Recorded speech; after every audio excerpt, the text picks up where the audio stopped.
Dua kawat pengantar dialiri arus listrik dengan arah dan besar seperti pada gambar. Nilai induksi magnet di titik Q adalah induksi magnet itu B ya.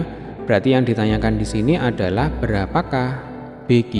Nah, adik-adik, kebetulan soal ini adalah ujian nasional fisika tahun 2010. Nah, untuk menghitung B pada kawat lurus, kita bisa menggunakan persamaan B sama dengan mu 0I dibagi 2πa ya. Mu 0 itu konstanta, besarnya 4pi kali 10 pangkat min 7. I itu sudah tahu semua ya, arus listrik, nanti satuannya ampere. Nah, A itu adalah jarak titik ke kawat. Jadi kalau kita gambarkan, misalkan saya punya kawat lurus ya, dialiri arus listrik I. Nah, yang namanya A itu adalah jarak titik ya. Misalkan saya di sini punya titik P, itu adalah jarak titik P ke kawat. Inilah yang disebut sebagai A. Ini harus berupa garis lurus dan sudutnya 90 derajat ya, tegak lurus. Dan satu lagi, kawatnya harus memiliki panjang yang tak berhingga.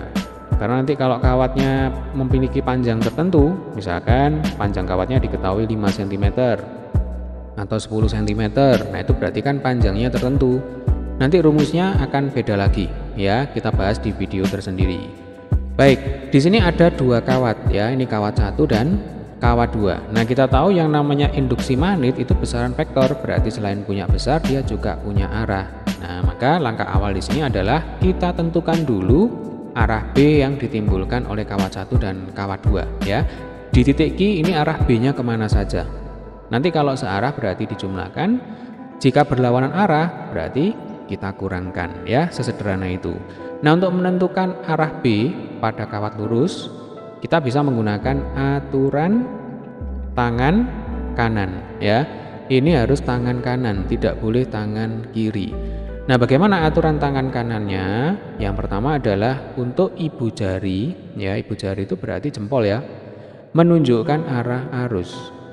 Lalu 4 jari kita yang lain menunjukkan titiknya ya. Nah, arah B-nya itu ditentukan dengan telapak tangan kanan kita. Nah, seperti ini ya. Jadi telapak tangan itu menunjukkan arah B. Supaya tidak bingung, ini langsung saja kita coba ya, kita praktekkan ya. Oke, ini kawat 1, arah I-nya itu ke kanan. Berarti ibu jari kita ya, jempol kalian itu arahkan ke kanan. Sudah ya?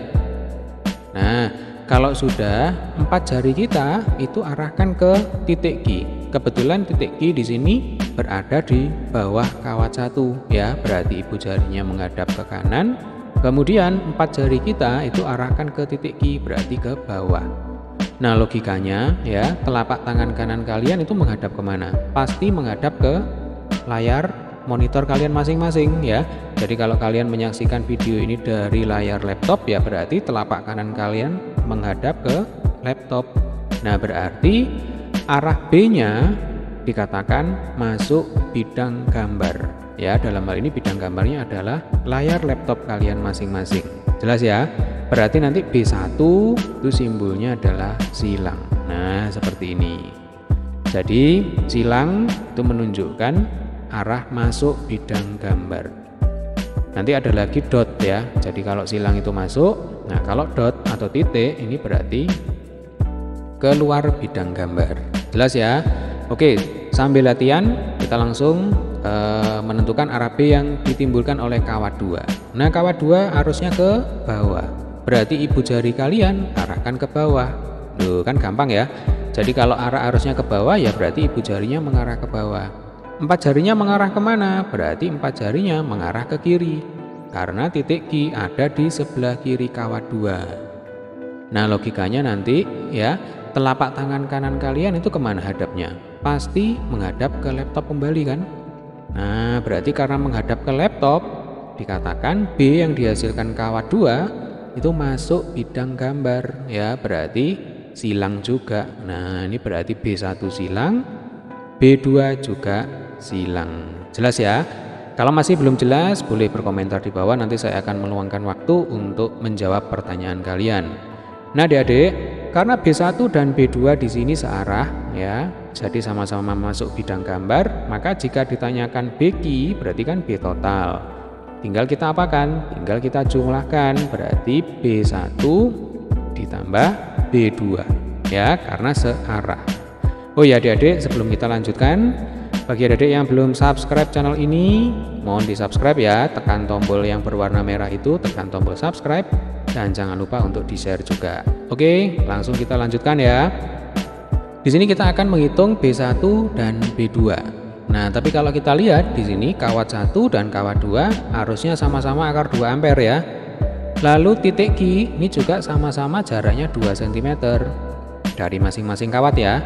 Dari kawat 1 ya 2 cm, dari kawat 2 juga 2 cm. Berarti kesimpulannya apa? Kesimpulannya adalah B akibat kawat 1 dan akibat kawat 2 di titik Q itu nanti sama besar. Berarti B1 sama dengan B2 sama dengan B.